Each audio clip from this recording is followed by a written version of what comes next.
This vampire has been starving for 3 days and nights. Extreme hunger has driven it completely out of control.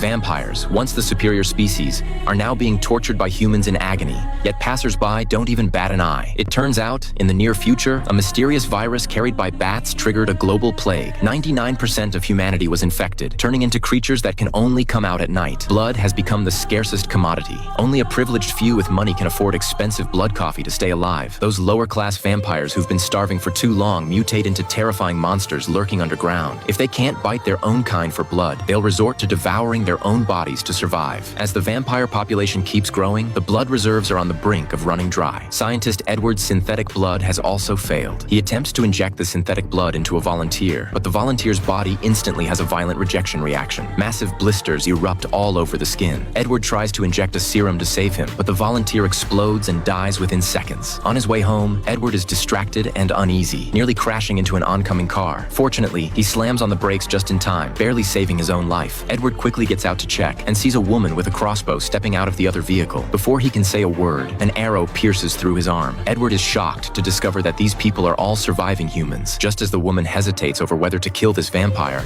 sirens suddenly blare in the distance. Realizing these people are on the run, Edward quickly signals them to hide in his car. The situation is urgent. The group has no choice but to climb into the vehicle. Edward swiftly activates the light-blocking mode, using dark panels to shield them from the sunlight, successfully helping them evade capture. Anna also discovers Edward's identity in the car. Turns out he's a top blood specialist, so she reveals the secret. They've found a way to free vampires from their bloodthirsty nature. Right now, they need a trustworthy vampire to help them. While Edward's substitute can provide temporary relief, it can't completely cure the craving for blood. With attacks escalating, Edward decides to give it a shot. The next day, he drives to the meeting point right on time, but the moment he steps into the rendezvous location, disaster strikes.